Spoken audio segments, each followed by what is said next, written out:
Well, welcome everybody. Thank you for joining us for our Protect Every Kid press conference. My name is Candy Cushman, and I serve as a vice president at the Family Foundation of Virginia. And this press conference is hosted by our local parental rights group, Speak Up Chesterfield. Yeah. All right, all these parents and concerned citizens you see gathered here are asking the question, why was our school board so quick to push through policies on transgender issues in schools that cut out the parents from the educational process? It seems like this was done primarily in response to heavy political pressure from the Northam administration. But when it came time for these parents themselves to weigh in, which they have tried to do so for over the last year, school board meeting after school board meeting, asking for their rights to be restored, as clearly outlined in the Youngkin revised parental rights policies. But why are these parents, these moms and dads, basically being subjected to the silent treatment? It's been more than a year and zero action has happened on this. This make you wonder, who do the schools really think they are accountable to? The good news is parents in Virginia Beach got tired of this silent treatment, so they decided to file a lawsuit against their school board. And victory followed soon after that when school board members adopted a policy that stops the practice of hiding potentially life-altering information from parents when their kids experiment with gender identity at school. In addition to Virginia Beach, other schools have followed suits implementing parental rights protection, including Hanover, Newport News, and Roanoke. It is time for Chesterfield County to do the same. Stop the delays and follow the law. With that said, I'd like to introduce Jason Spoon, a father of 3 here in the district. He's the volunteer director of Speak Up Chesterfield. And I will note, please save any questions for the very end, we will take them at that time.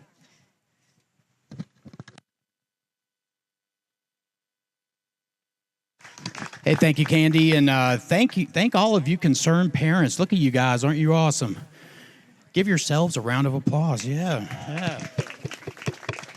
Hey, thank you all for coming out. I tell you, I'm Jason Spoon. I'm the director of Speak Up Chesterfield and a father of 3 school-age daughters.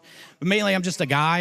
You know, I'm not particularly fond of public speaking. It doesn't come naturally for me. But there are some topics that are just so important and so grievous that I can't help but stand up and speak. In times like this, it's not time to hunker down. It's time to get engaged. And seeing all you awesome folks coming out to support us, it really emboldens me, and I thank you for being here. Speak Up Chesterfield represents parents in our community who interact with us every month, including many of the folks standing around us here today, we're just all deeply concerned that too many of our public schools have lost a basic level of respect for involving parents in what is happening with their child's education. We were encouraged to see Governor Youngkin's revised model policies concerning transgender issues in the school system. They corrected several problems that bring parents back into the discussion. Among these things, the updated policies, they made it clear that schools can't have policies instructing teachers instructing teachers to hide information from parents, especially regarding gender experimentation at school. They made it clear that parents must be notified and given an opportunity to object before counseling regarding gender is given to their children. They also returned First Amendment freedoms to employees or students who don't want to be compelled to speak words that violate their faith and conscience. This common sense approach that reinforces the rights of parents to help direct their children's lives is sorely missing from the current Chesterfield policy. As soon as they were released, Speak Up Chesterfield supported the revised model policies, and we went to work sending emails, speaking with members of school board, having large groups attend school board meetings and make public comments to the board, and we did this on numerous occasions. To our knowledge, the revised model policies have never been discussed in the open forum and are not planned for discussion in the future. Now again, we're just a few days past the anniversary of the Youngkin model policies being released. So it begs the question, where are they, Lost my place. Where are they? Why wouldn't the Chesterfield County School Board create policy as quickly as they did previously? We can only speculate, but it certainly does help bring back, it certainly does not help to bring back parents' trust in the school board. To me, it seems as though our school board members just aren't taking parents as seriously as they should. That they're going to ignore us for long enough, maybe we'll go away. A child exploring gender transition, that's a big deal. It's a life-changing decision that can put them on a path to body mutilation and chemical castration as possible outcomes. Why wouldn't the school system want to involve parents in that decision? Why is the school system even involved in that decision in the first place? Right? Now, I know that all parents aren't created equally, and there are always notable exceptions, but most parents out there are going to err on the side of keeping their children safe. These are our children, We're going to have to deal with the effects of all of their decisions long after the school system has graduated them. They can't expect us just to nod our heads and remain marginalized where their safety is concerned. Protecting our kids, that's what we do. So be encouraged that you're not alone here. I hope you're all emboldened to stand with us in solidarity and urge our elected officials to take parents seriously, propose and pass the revised model policies, and protect every kid equally. It's past time. Thank you.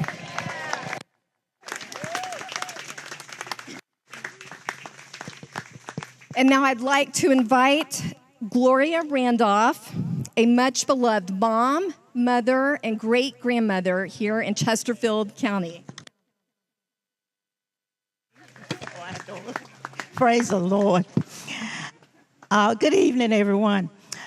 My name is Gloria Randolph, as it was told to you, and I'm in the Dale District.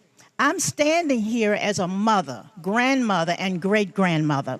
And a lot of the children in the area call me Mother Randolph, and I'm standing for them today and the parents.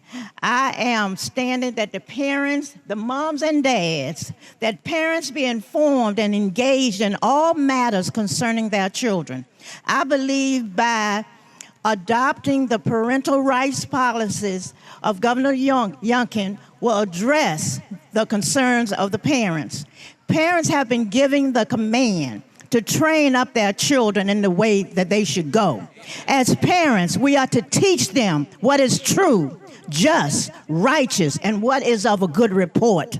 This will help them to thrive. Let the children see us, the parents, administrators, the school board working together. I truly believe this is very important for the children to see us working together. I believe this will cause the children to know they are in a safe space and they are loved, cared for, and protected. That we are here to help them excel academically so that each one will be empowered by success in whatever field they decide to enter in life, whether choosing a vocational school, starting a business, or going to college. Let us work together for the success of all, and I repeat, all of the children. I'm asking the school board that you will adopt Governor Youngkin's parental rights policies, and I'm going to thank them for doing so. Hallelujah.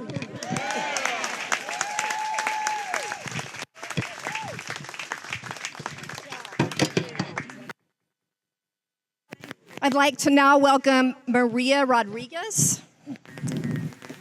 Maria texted me, so I know she's here. I'll give you a few minutes to make your way up. Yeah. Maria Rodriguez has a daughter in the school system and is a military veteran.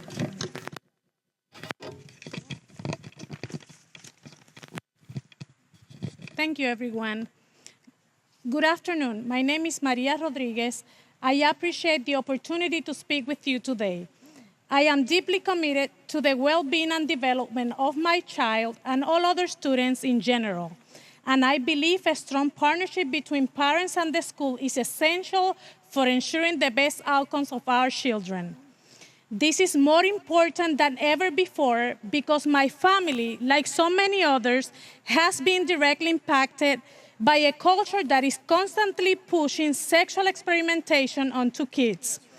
In the past, I have appreciated teachers in our Chesterfield school system who have had open communication and relationship with me as a parent. But the policies currently in place create barriers that prevent that kind of open communication. Let me give you an example. Previously, when my daughter was only in elementary school, her teacher communicated to me about peer interaction she was having that allowed me to discover she was coming under inappropriate pressure by peers to engage in sexual experimentation that was inappropriate for her age. I am thankful to that teacher, and we need more of that open communication with parents, not less. But current policies will likely discourage or even prevent that. I am thankful to that teacher. The right to raise and make decisions regarding my child are entirely mine and her father's, and should and must be protected by both state and federal laws. Keeping parents in the dark about significant aspects of their child's life, particularly issues that may have long-term consequences, undermine these rights. In doing some research about this, I've learned that the 14th Amendment protects my rights to due process, which includes the rights to be involved in critical decisions concerning my child's upbringing. Any action that excludes me from this without just cause, as we are not unfit parents, may likely be a violation of this constitutional right. I am also concerned about my daughter's right to privacy in school restrooms and locker rooms where students are most vulnerable. I know this as a mother and as a veteran who served in the United States Army for 20 years. Biological differences between males and females mean that allowing access based on gender identity rather than biological sex will compromise the comfort, privacy, and safety of young women in these spaces. Who will protect the rights of my daughter, who in similar situations has expressed to me her discomforts and concerns? The school must ensure that all students feel secure and respected. This policy will cause distress for female students. As a mother and a citizen, I should feel comfortable sending my child to a public school. I shouldn't be fearing that while my child is at school, she may be exposed to a situation that will compromise her safety, privacy, and well-being. Who is protecting the rights of these female students like mine who are panicking about having to endure a situation like this on a daily basis? Parents are typically the best advocates of their children's needs. Excluding parents from important discussions or decisions about the child's welfare not only violates parental rights, but also fails to serve the child's best interests. If decisions about such important aspect of my child's identity are made without my knowledge, it can erode this trust and lead to a breakdown in the relationship between families and the school. I respectfully urge the school board to ensure the policies are in place that respect and uphold the rights, well-being of all students and parents. It is in the best interest of both the child and the community to work together in a spirit of transparency and collaboration. Thank you, everyone.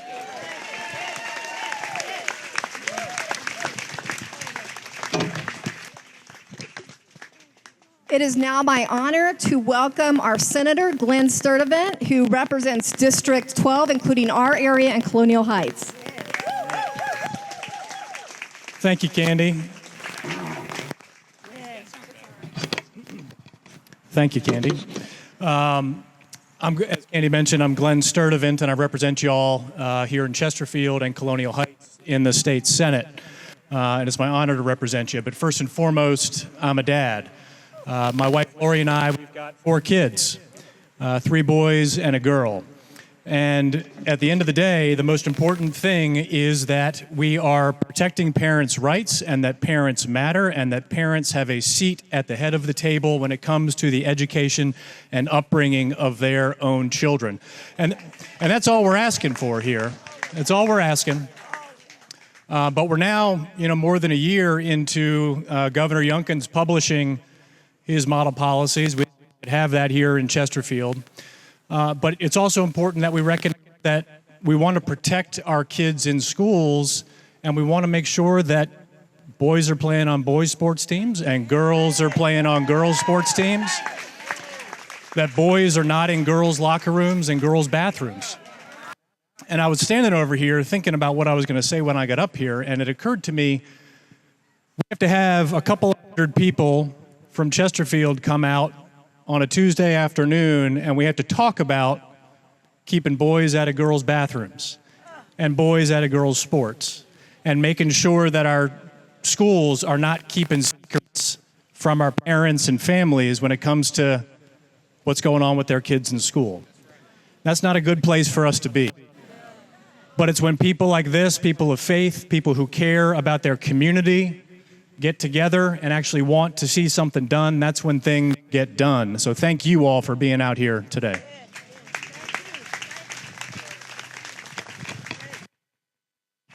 Thank you, Senator. It is now my honor to welcome our delegate, Mark Early, who represents us here in Chesterfield County. Thank you all. Good afternoon, Chesterfield. How are we? Wonderful. My name is Mark Early. I represent 73rd District, which is the western part of Chesterfield County. You can tell I'm in the House, not the Senate, because I'm a full about head or two shorter than the senator over here. That's how we distinguish each other. Folks, you all are here because you love our kids. You're here because you love the community. And you're here because you're standing up for common sense. And like the senator said, common sense appears to not be so common anymore, unfortunately. Because this is about one simple thing at the end of the day. It's about affirming truth, and it's about affirming the dignity of every last kid in the classroom. It is about recognizing that parents are the first and primary caregivers of their children. It is about recognizing that we never, ever keep secrets from parents. And it's about recognizing that we need policies that create a partnership between parents and teachers, not an adversarial relationship, a partnership. And above all, fundamentally, what this is about at its core is recognizing the truths of biology over the confusion of gender ideology.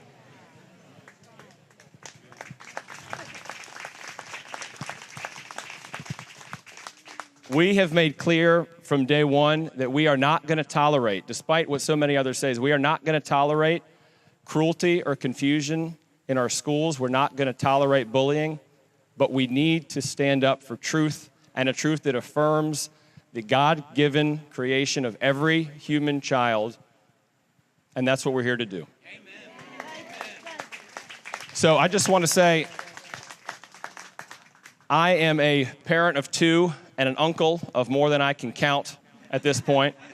I went to Chesterfield schools, Midlow Middle and Midlow High. Several of my nephews and nieces are in Chesterfield Public County Schools now. I have a personal stake in this, but I'm here for the same reason you are, that we love our kids, we love our community, and we're here to do right by them. So let's keep this going one step at a time. Thank you all for being here.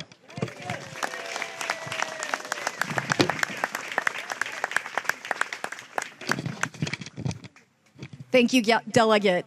I would now like to welcome Colleen Burnett, a mother with two kids in the district. Thank you so much for being here today. So, as she stated, I have two children, both which are students in the Chesterfield County School District. I am a somewhat recent transplant from upstate New York, not New York City. Keep going till you think you're in Canada, and that's where I'm from.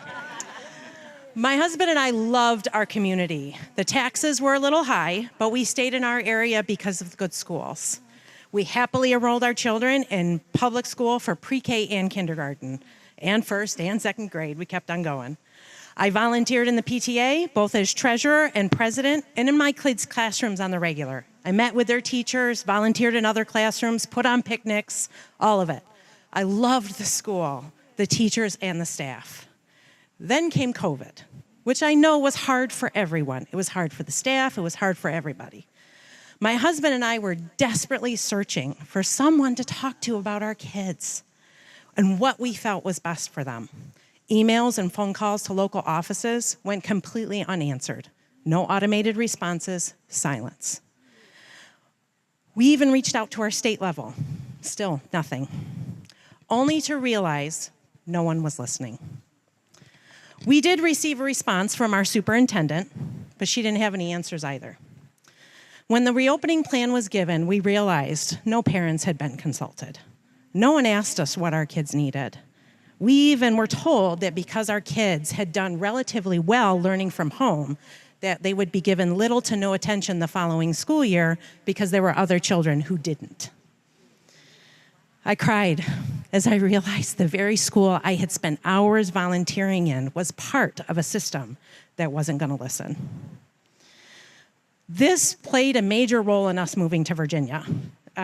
We researched hours on schools and where was best to live, and I'm here to ask, don't leave us out. I think a lot of teachers mean well. I think they're trying really hard. I think a lot of the staff really mean well. They're trying really hard. But we're their parents. You're not their parents. We know what's best for them. You don't know what's best for them. We all know. Well, who doesn't know a teacher who's underworked or overworked and underpaid? We all know they are. Why leave us out of the equation? So I'm here asking, don't leave us out. Let us partner with you. Thank you for teaching our kids, but that doesn't mean you get to leave me out. Amen. Thank you. Thank you, Colleen. I now have the pleasure of introducing Naisha Nichols, who has a daughter in the school district. Hi, good evening. My name is Naisha Nicholas, and I'm a parent of a child who attends Chesterfield County Public Schools. I'm here today to discuss the importance of parental rights through the lens of having a child with a disability. As parents and guardians of children with special needs, we know firsthand the unique challenges and joys that come from raising our extraordinary children. We also understand how critical it is to be a voice for our children, to advocate for our children, and be respected partners in the educational process for our children. The Individuals with Disabilities Education Act, IDEA, is a vital law that ensures children with disabilities receive the education and support they need to thrive.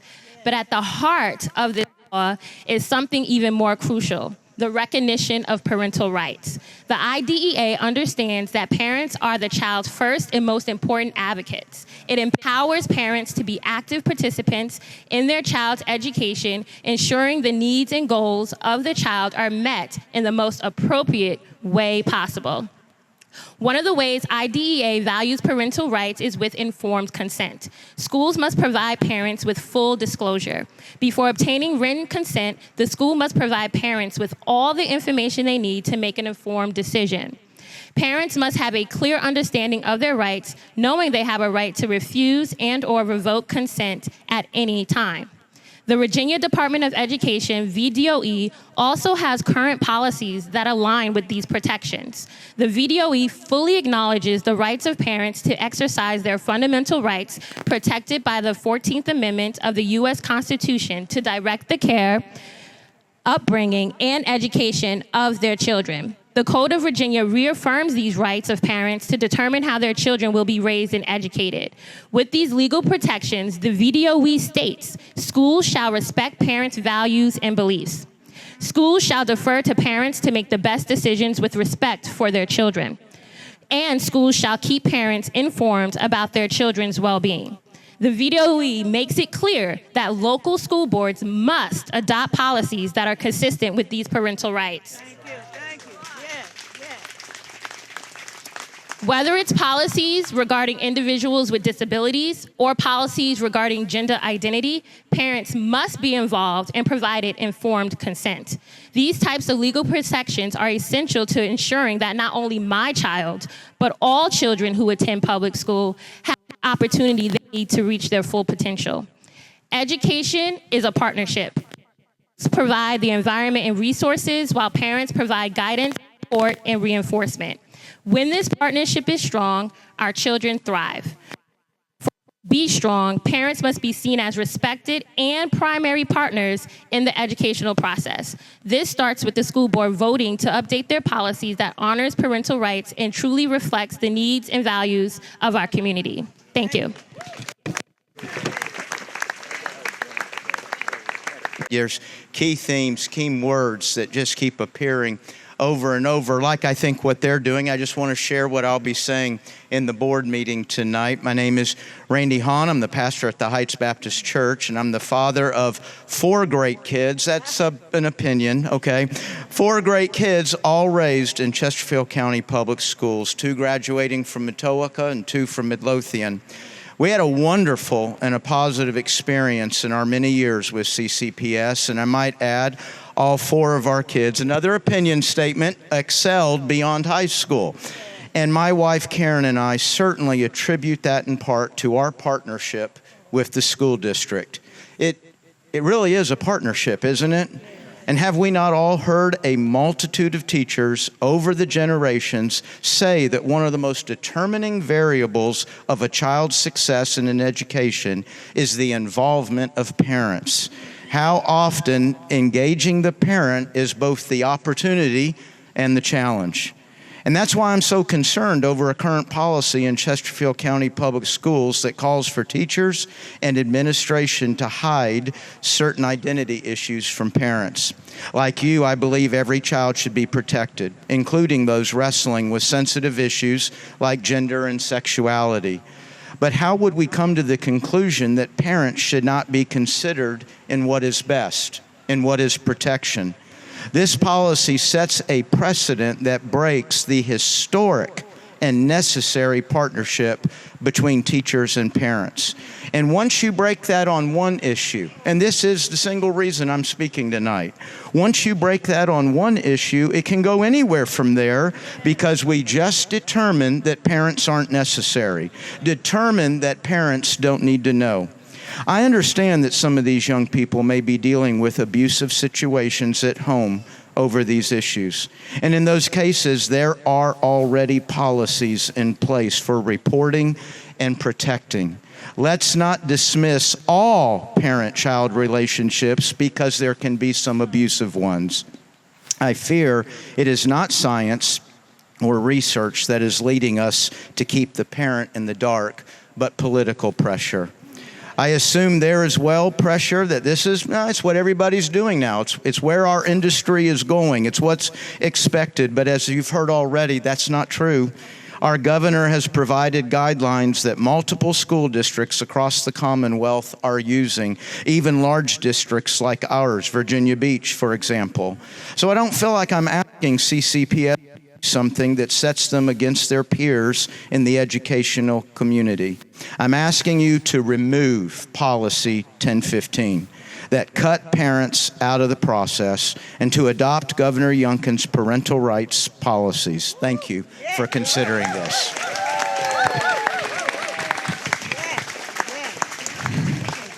And now we're just going to quickly hear a legal perspective first from Benjamin Bickle, our community liaison from the Office of the Virginia Attorney General. Thank you. Thank you very much. So I wanted to first thank the Family Foundation for inviting the Attorney General, Jason Miyares, to your rally here today. Unfortunately, he was unable to attend, so in his stead, he sent me with a letter that I'd like to read to you all now. Dear Family Foundation and friends, Governor Youngkin and I were elected with support from a common sense movement among Virginians, a movement that continues to thrive today. This movement can be summarized into 2 simple words: parents matter.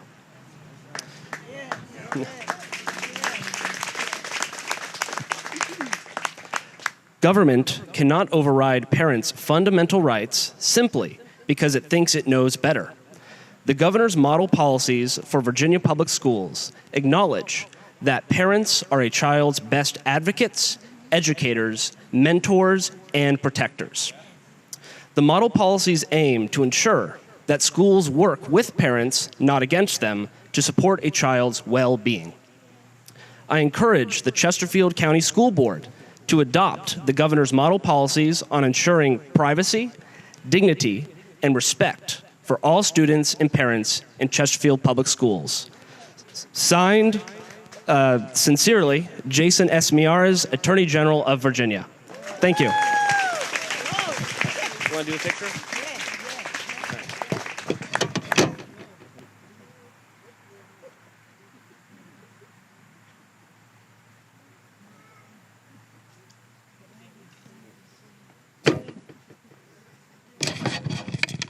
All right, we have two more speakers. Josh Hetzler, legal counsel for Family Foundation's Founding Freedoms Law Center. Good evening, everybody. First, I want to say that I'm a lifelong resident of Chesterfield County and somebody who grew up in Chesterfield County schools. So I think I'm qualified to be able to say that Chesterfield County historically has been known for their high quality of public education. And I think that's why a lot of parents, like we heard from Colleen, have decided to move to Chesterfield. But to be clear, what Chesterfield County is doing right now with their policy, specifically Policy 1015, they are jeopardizing that reputation and that ability. And many parents are leaving the schools, and many teachers are leaving the schools, but that need not be so. But primarily, I'm here, though, as an attorney who works at the Founding Freedoms Law Center, where we work on these issues of parental rights and religious freedom and fundamental liberties. I'm here to confirm that Chesterfield County schools are currently in violation of the law. And that should not be lost on them. This is unprecedented for Chesterfield County, at least in my memory.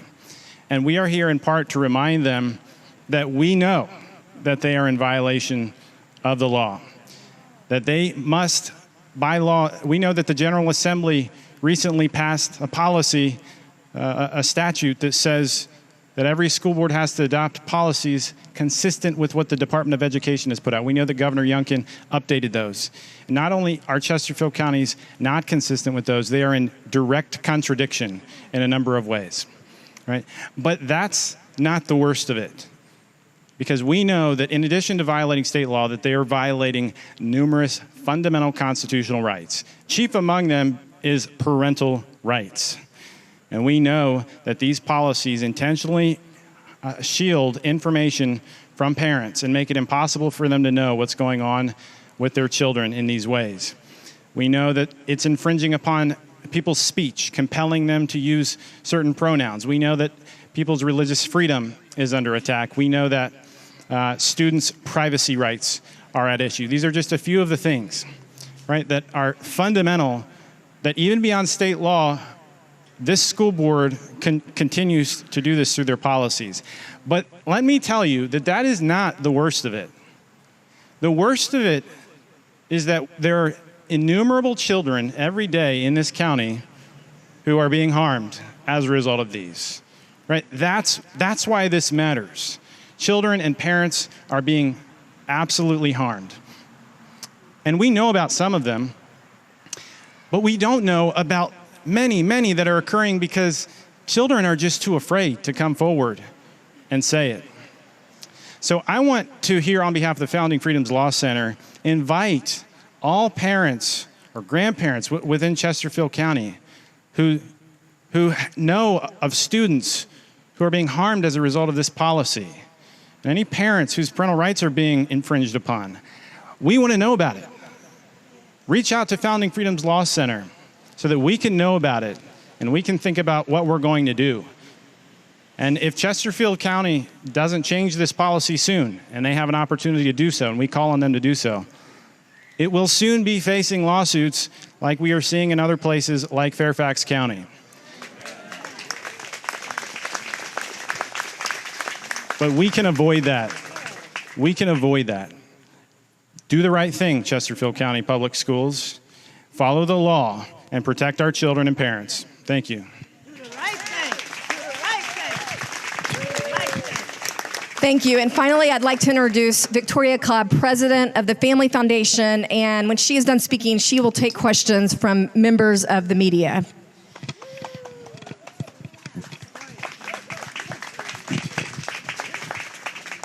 To summarize what you've already heard today, these parents are asking Chesterfield County School District to stop stalling.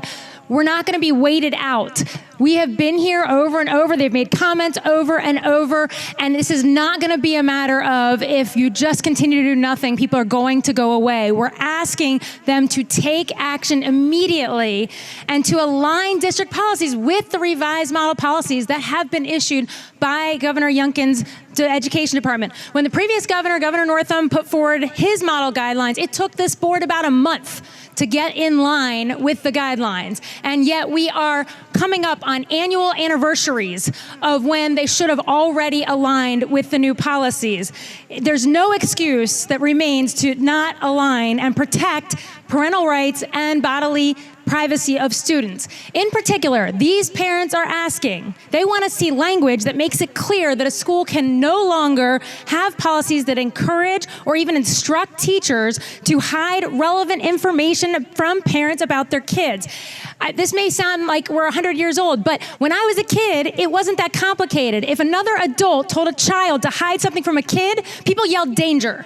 They said, that is not safe. But yet we've made this kosher. It's not kosher in Chesterfield County. It's not the policy of the Commonwealth. Bottom line is it's time to stop leaving parents in the dark when sexual issues and gender identity experimentation are being put forward in the schools with kids at the school. Make it clear that parents must be notified and given an opportunity to object before counseling happens regarding gender with our kids. Nobody should be counseling our kids without parents' knowledge. We also want them to address that schools cannot constitutionally compel employees or students to speak words that violate their faith or their conscience. You need not only look around, go up to Fairfax. There's a lawsuit in play right now on this exact issue. Kids and teachers are not going to be told what they have to do with their own speech. It is not constitutional. Schools can and should protect every single kid equally and fairly, and it is possible to do that without trampling parental rights and parental constitutional rights and ignoring the common sense safety needs of our kids. We thank you for your time, and now if folks have questions, I'll be happy to direct it to any member that has spoken here today.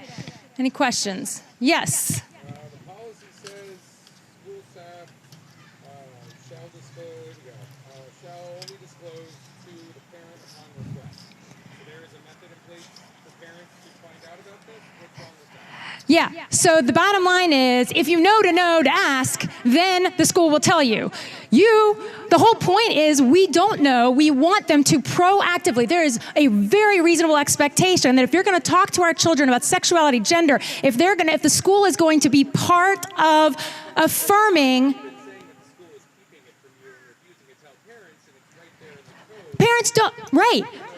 Correct, and they shouldn't have to, and the state policy says they don't have to. The state policy says the school's going to proactively tell parents at the moment at which there are these kind of discussions when a child wants affirmation in a gender situation. There is a state policy, there's state law. Parental rights prevail, and that is in our code. So this idea that we're going to have to know enough to ask for that situation to be revealed to us, if we knew about the situation, we wouldn't have to ask.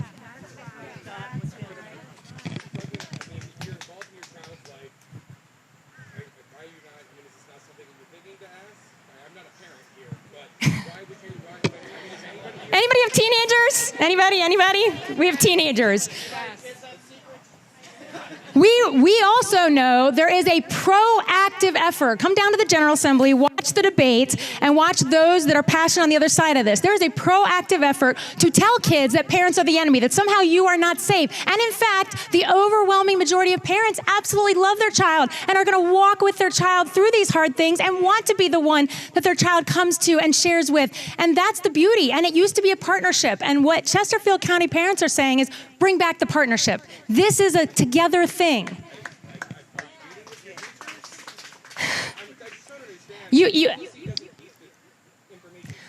Okay, let me just share a story. This story, let me share a story all over national news. Let me give you the story of Sage. Are you familiar with the story of Sage? Sage doesn't happen to be a Chesterfield County resident, but Sage is a young girl who struggled with her identity. The school failed to tell the parents.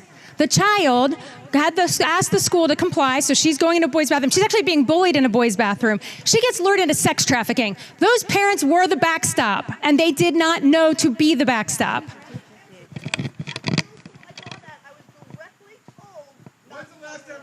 All right, let me, sir, excuse me. I know Victoria would be happy to explain this to you in more detail afterward, but we need to move on if there are any questions, because we do want people to have time to get in the school board. So do we have any other questions from the media? Yeah. You talked a lot about the parental rights and potential for harm. How do you balance the potential for harm for your children with the potential for harm that some trans people might experience? Sure, he's asking how you balance all student rights. And that's the beauty of why we have statewide guidelines, because they looked at that very carefully and issued these guidelines. We have school districts all over the state doing this beautifully. Some have done individual bathrooms, some have done, there's a number of ways to accommodate, but the reality is this is the state policy because people have thought about this and come up with good ideas. We're not asking for Chesterfield to do anything that Virginia Beach, which is a large school district, isn't doing. So this is very doable. Every student's rights can be protected. 3 years passage, any reported incidents? Yeah, I just talked about Sage out of Bedford. I do know that there has been sexual assaults that have happened in the schools, at least one, and it was an issue with the parents. I don't have all the details right here, but this is not a hypothetical concern. Okay, so do we need what happened in Fairfax to happen in Chesterfield before we protect Chesterfield kids? That was all over the news. Child assaulted in a bathroom. Why would we wait? Why would we wait? No, it's not about the person. It's about the policy that allows people to enter and exit private spaces with no parameters. It isn't the person that did the assault. That doesn't happen if the policy is based on what it should be, which is boys in boys' bathrooms. All right, anyone else? All right. I think we have one more question. Yeah.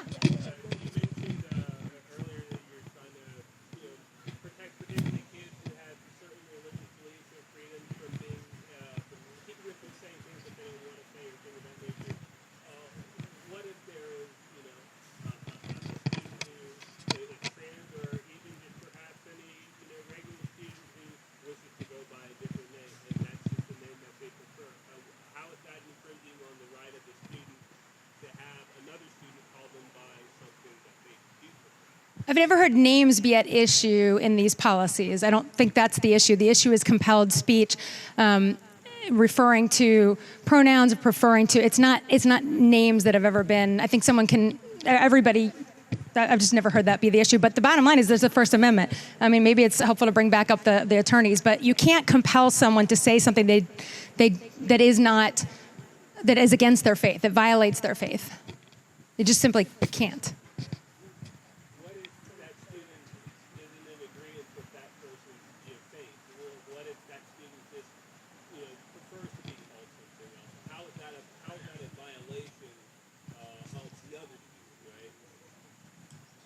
I'm sorry, I'm not sure I'm understanding your question. How?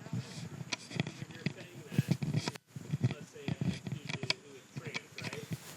And they prefer to go by a certain pronoun. It would somehow be infringing on other students' rights for them to be called by their preferred pronoun? We literally have a case that has gone to the Supreme Court on this, with regards to a teacher and a student.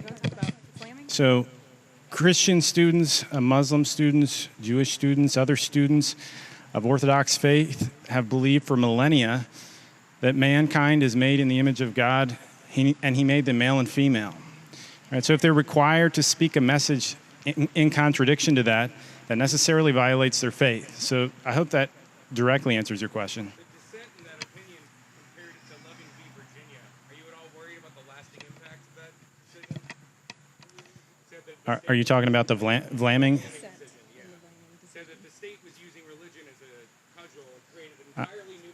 I think the Supreme Court of Virginia had a 6-1 opinion that very, very strongly affirmed the rights of teachers in that case not to be compelled to speak pronouns that are false.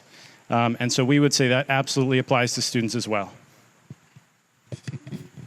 All right, I think we're wrapped up. Thank you so much, everyone, for coming.